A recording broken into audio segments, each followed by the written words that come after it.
చూస్ country delight, live better. ఇప్పుడే country delight యాప్ని download చేసుకోండి.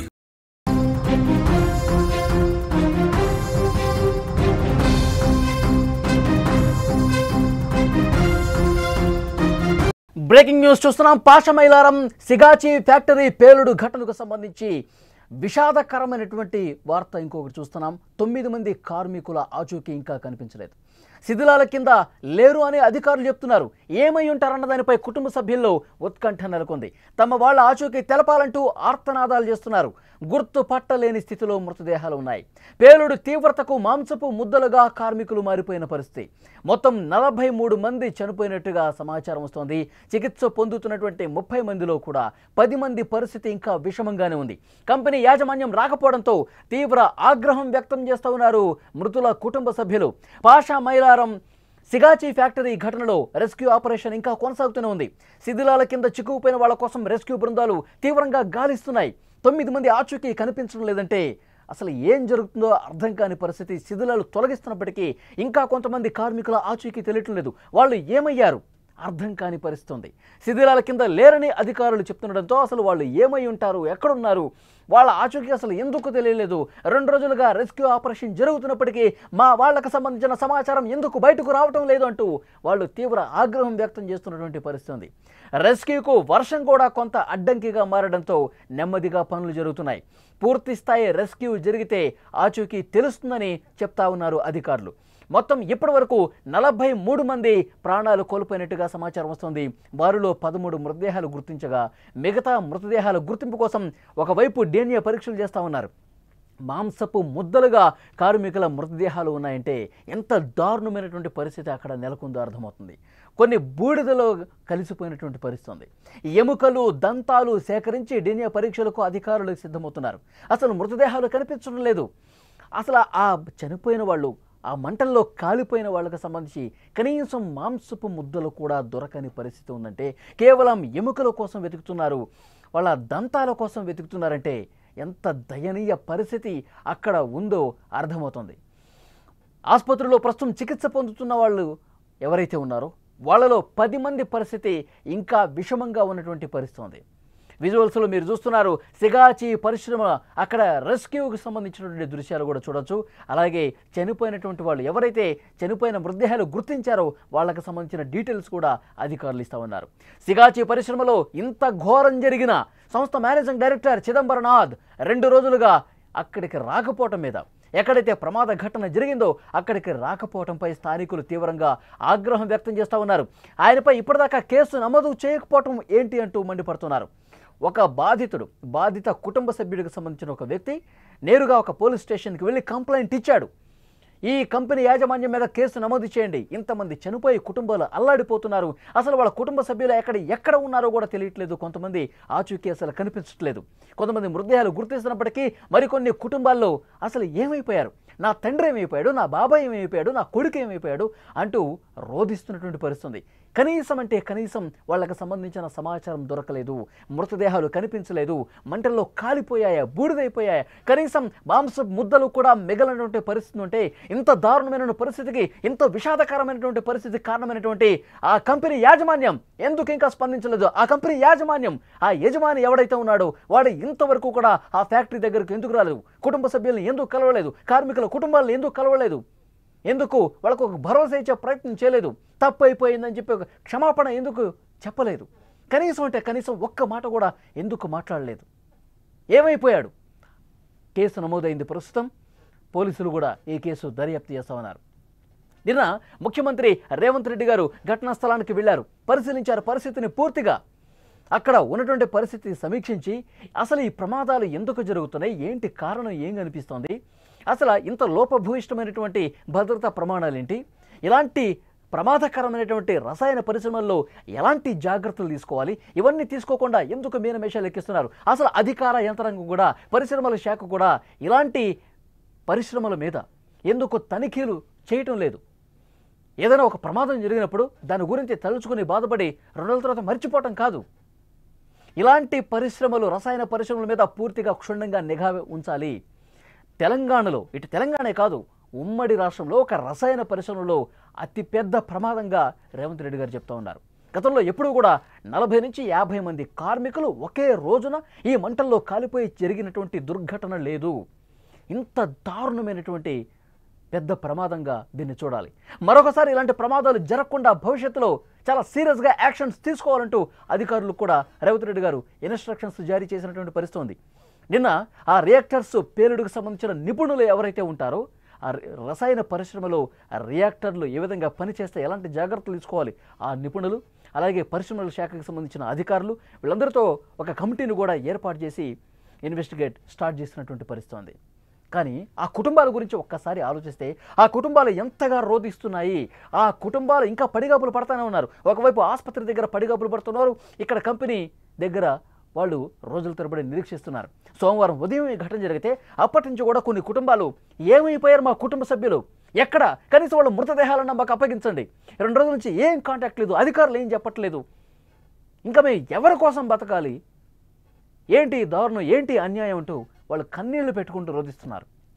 చాలామంది కార్మికులు తెలుగు రాష్ట్రాలకు సంబంధించిన వాళ్ళే కాకుండా బయట రాష్ట్రాల వాళ్ళు కూడా ఉన్నారు. ఒడిశా నుంచి, మధ్యప్రదేశ్ నుంచి, ఉత్తరప్రదేశ్ నుంచి, మహారాష్ట్ర నుంచి, ఈ విధంగా బయట రాష్ట్రాల నుంచి వచ్చి ఇక్కడ పొట్ట చేతబట్టుకొని ఇక్కడ పని చేసుకుంటూ కాలం గడుపుతున్నారు, జీవనం సాగిస్తున్నారు. కానీ ఇలాంటి భయంకరమైన పరిస్థితి వస్తుందని ఎవరు కూడా ఊహించాల. తెలుగు వాళ్ళు కూడా ఉన్నారు ఇందులో. నవదంపతులండి, కొత్తగా పెళ్ళైనటువంటి జంట ప్రేమ పెళ్లి చేసుకున్నారు.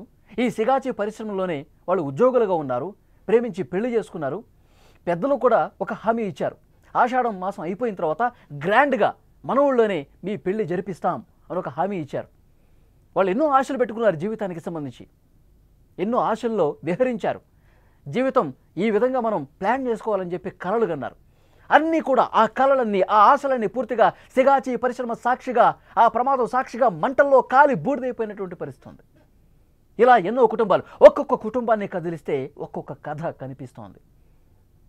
కుటుంబ సభ్యులు ఇంకా కన్నీళ్లు పెట్టుకుంటూ ఆ కళ్ళలో ఉన్న నీళ్లు కూడా ఇంకిపోయినటువంటి పరిస్థితి ఉంది. అంతటి దారుణమైనటువంటి సిచ్యువేషన్స్ అక్కడ కనిపిస్తున్నాయి. ఇంకా శిథిలాలు తొలగిస్తున్నారండి. పూర్తిగా ఆ 3 అంతస్తుల బిల్డింగ్ నామరూపాలు లేకుండా పోయింది. ఆ 3 అంతస్తుల బిల్డింగ్ ఒక్కసారిగా బ్లాస్ట్ జరగడంతో 50 మీటర్ల అవతలికి కార్మికులు ఎగిరిపడ్డారంటే, మంటల్లో కాలి బూడిదైపోయారంటే, అసలు గుర్తుపట్టడానికి వీలు లేకుండా మృతదేహాలు కాలిపోయాయంటే, ఇలాంటి ఒక దారుణమైనటువంటి ప్రమాదం, అత్యంత విషాదకరం అయినటువంటి ప్రమాదం తెలంగాణలో చోటు చేసుకుంది. ఈ సిగాచి పరిశ్రమ యాజమాన్య నిర్లక్ష్యం మీద తీవ్రంగా ఆగ్రహం వ్యక్తమవుతున్నటువంటి పరిస్థితి ఉంది. ఈ పేలుడుతో ఆ కార్మికులు ఎంత దూరం ఎగిరిపడ్డారంటే, ఆ 3 అంతస్తుల బిల్డింగ్ తునాతునకలైపోయిందండి. బిల్డింగ్ 3 అంతస్తుల బిల్డింగ్, అసలు ఇక్కడ బిల్డింగ్ ఉండేదా, ఇక్కడ ఒక పరిశ్రమ ఉండేదా, అలాంటి పరిస్థితి కనిపిస్తోంది. ప్రమాదం తర్వాత ఈ రెస్క్యూ చేస్తున్నప్పుడు క్రేన్ల సాయంతో మొత్తం కూడా వాటిని పక్కకి తొలగిస్తున్నప్పుడు ఒక 13 మృతదేహాలు కనిపించాయి. శిథిలాల లోపల మాంసం ముద్దలుగా కనిపిస్తున్నటువంటి మృతదేహాలు ఉన్నాయి. పూర్తిగా కాలిపోయి కాళ్ళు చేతులు కనిపిస్తున్నటువంటి మృతదేహాలు కొన్ని ఉన్నాయి. అవన్నీ తొలగిస్తున్నప్పుడు పూర్తిగా బిల్డింగ్ కొలాప్స్ అయిపోయి స్లాబ్ కూడా సగం విరిగిపోయి లోపలికి వెళ్ళి రెస్క్యూ చేయాలంటే భయపడిపోతున్నారు. ఎందుకంటే ధ్వంసం అయిపోయింది బిల్డింగ్. ఆ స్లాబ్ ఎక్కడ కూలి ఉన్న పడానా పడిపోతుందని చెప్పి రెస్క్యూ చేస్తున్నటువంటి సిబ్బంది కూడా భయపడిపోతున్నారు. లోపలికి వెళ్ళి ఇంకా లోపల ఇంకెవరైనా మృతదేహాలు ఉన్నాయా, లోపల ఇంకెవరన్నా మంటల్లో కాలిపోయి చిక్కుకుపోయి ఒక మూలన పడిపోయి మృతదేహాలు ఏమైనా ఉన్నాయా, ఇవన్నీ కూడా బయటకి తీయటానికి, లోపలికి వెళ్ళటానికి జంకుతున్నారు. ఎందుకంటే పూర్తిగా దెబ్బ తినింది ఆ బిల్డింగ్. ఒక్కసారిగా కొలాప్స్ అయిపోయింది అనుకోండి, రెస్క్యూ చేసేవాళ్ళు కూడా ప్రాణాలు కోల్పోయే అవకాశం ఉంటుంది. అలాంటి ఒక దారుణమైన పరిస్థితి ఉంది. అందుకే క్రేన్లు తీసుకొచ్చి ఆ శిథిలాలను కూడా తొలగిస్తూ ఉన్నారు. అవసరమైతే ఆ ఏదైతే శిథిలావస్థకు పూర్తిగా ధ్వంసమైనటువంటి స్థాయిలో ఉన్న ఆ బిల్డింగ్ను కూడా కొలాప్స్ చేసి ఆ తర్వాత పూర్తిగా అవన్నిటిని తొలగించి ఆ పైపులు, గట్టర్లు, ఇనపరాడ్లు అన్నిటిని కూడా మెల్లగా తొలగించేసి ఇంకా ఎవరైనా మృతదేహాలు అందులో చిక్కుకుని ఉన్నాయా, ఈ విధంగా ఈరోజు రెస్క్యూ చేసే పరిస్థితి ఉంది. నిన్న ఫోరెన్సిక్ ల్యాబ్కి సంబంధించిన వాళ్ళు కూడా వచ్చారు. మొత్తం మృతదేహాలు వాళ్ళకి కనిపించట్లా. వాళ్ళకన్నీ ఎముకలు కనిపిస్తూ ఉన్నాయి, దంతాలు కనిపిస్తూ ఉన్నాయి. అవి ఏరుకుని కవర్లో వేసుకుని వెళ్ళారు. ఎందుకంటే DNA టెస్టులు చేయాలి. బాడీలు కనిపించట్లా. ఇంకా 13 మంది ఏమైపోయారని చెప్పి వెతుక్కుంటున్న సిచ్యువేషన్ ఉంది.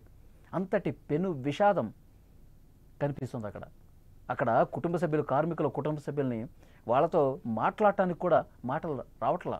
వాళ్ళు ఏం చెప్పలేకపోతున్నారు. తిండి తిప్పలు లేకుండా 2 రోజుల నుంచి ఆసుపత్రుల దగ్గర పడిగాపులు కాస్తున్నారు. సంగారెడ్డి కలెక్టరేట్లో ఒక కంట్రోల్ రూమ్ కూడా ఏర్పాటు చేశారు. ఒక నెంబర్ కూడా ఇచ్చారు. ఏదైనా సమాచారం కోసమైనా మీకు మీరు ఏమైనా చెప్పాలనుకున్నా ఈ నెంబర్కు కాల్ చేయండి. ఇప్పటి వరకు దొరికినటువంటి మృతదేహాలకు సంబంధించిన సమాచారం, ఇంకా DNA టెస్టులకు సంబంధించిన సమాచారం, ఇంకా కుటుంబ సభ్యులతో మాట్లాడి DNA టెస్టుల కోసం బ్లడ్ శాంపిల్స్ తీసుకుంటా ఉన్నారు. ఇంకా 2-3 రోజులు సమయం పట్టే అవకాశం కనిపిస్తోంది. చాలా అంటే చాలా దారుణమైనటువంటి పరిస్థితులు. ఇప్పటి వరకు 43 మంది చనిపోయినట్టుగా చెప్తా ఉన్నారు. ఇంకా కొంతమంది కుటుంబ సభ్యులకు మృతదేహాలు అప్పగించలేదు. ఇంకా మృతదేహాలు లోపల ఉంటాయని ఒక అనుమానం ఉంది. అవన్నీ కూడా వెలికి తీస్తూ ఉన్నారు. గుర్తుపట్టలేని మృతదేహాలు వెలికి తీశారు. DNA టెస్టులు వేస్తూ ఉన్నారు.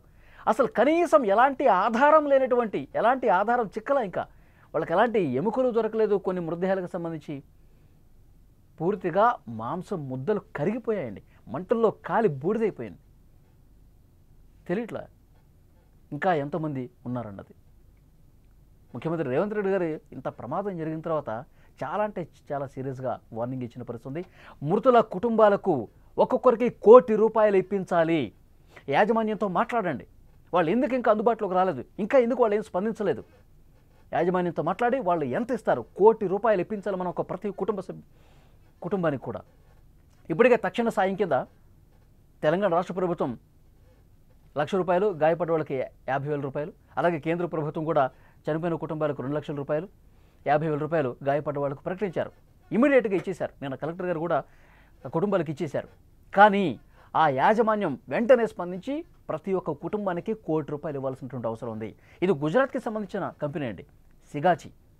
వాళ్ళకి మహారాష్ట్రలో కొన్ని కంపెనీలు ఉన్నాయి, ఇక్కడ తెలంగాణ పాశమేలారంలో కంపెనీలు ఉన్నాయి. గత కొన్ని సంవత్సరాలుగా నడుస్తూనే ఉంది. కానీ ఎప్పుడు ఏం జరుగుతుందో చెప్పలేం. విధి వక్రీకరించి ఇలాంటి దారుణమైన పెను విషాదం చోటు చేసుకుని అనేక కుటుంబాల్లో తీరని విషాదం మిగిల్చినటువంటి పరిస్థితి. చాలామంది భార్యలను కోల్పోయారు, భర్తలను కోల్పోయారు, కొడుకులను కోల్పోయారు, తండ్రులను కోల్పోయారు. అందరినీ కోల్పోయి పూర్తిగా జీవితం రోడ్డున పడ్డ పరిస్థితి. ఆ దృశ్యాలు చూస్తుంటేనే కన్నీళ్ళు వస్తూ ఉన్నాయి. ప్రాణాలు తీయటం కోసం వీళ్ళు పరిశ్రమలు పెడతారా? వీళ్ళు కేవలం డబ్బులు సంపాదించడం కోసమే పరిశ్రమలు పెట్టి వ్యాపారాలు చేస్తూ ఉంటారా? అదే ట్యాబ్లెట్ తయారు కావడానికి వాడేంటి పౌడర్ ఇక్కడ తయారు చేసేది. పౌడర్ తయారు చేసి ఒక స్ప్రేయర్ డ్రైయర్లో ఆ పౌడర్ని పూర్తిగా రసాయనిక ప్రక్రియ చేసి ఆ పౌడర్ని తయారు చేసి దాన్ని ఎక్స్పోర్ట్ చేస్తూ ఉంటారు. ట్యాబ్లెట్ తయారీ కంపెనీలకు తీసుకెళ్తూ ఉంటారు. మరి ఇంత సీరియస్గా ఒక రసాయన పరిశ్రమ పూర్తి స్థాయిలో ఏదైనా ఒక చిన్నపాటి తప్పిదం జరిగినా, నిర్లక్ష్యం వహించిన కుటుంబాలు సర్వనాశనం అయిపోయే పరిస్థితి ఉంది. కాబట్టి ఇలాంటి పరిశ్రమల్లో తగు జాగ్రత్తలు తీసుకోవాలి. ఎక్కడ ఎలాంటి నిర్లక్ష్యం వహించినా సరే ప్రాణాలు కోల్పోయే ప్రమాదం ఉంది. ఇటు ప్రభుత్వం సైడ్ నుంచి కూడా ఎప్పటికప్పుడు అధికార యంత్రాంగం ఇలాంటి పరిశ్రమల మీద, జీడిమెట్ల పారిశ్రామిక వాడు కావచ్చు, పాశమాలేరం కావచ్చు, బాచుపల్లి కావచ్చు, ఇలాంటి ప్రమాదకరమైన పరిశ్రమలు ఉన్నాయి. ఎప్పటికప్పుడు క్షుణ్ణంగా కనీసం 3 నెలలకు ఒకసారి తనిఖీలు చేయాలి. ఏమైనా ఇబ్బందికర పరిస్థితులు ఉంటే అక్కడ వాళ్ళకి చెప్పాలి. వాళ్ళు వినకపోతే ఆ పరిశ్రమను పూర్తిగా క్లోజ్ చేసేయాలి, సీజ్ చేసి పడేయాలి. లేకపోతే పేదల కుటుంబాలతో ఆడుకుంటారా? కార్మికుల కుటుంబాలతో, వాళ్ళ జీవితాలతో ఆడుకునే రైట్ ఎవరికుంది? చాలా అంటే చాలా సీరియస్గా భవిష్యత్తులో ఇలాంటివి జరగకుండా తెలంగాణ ప్రభుత్వం చాలా స్ట్రిక్ట్గా చర్యలు తీసుకోవాల్సినటువంటి అవసరం ఉంది.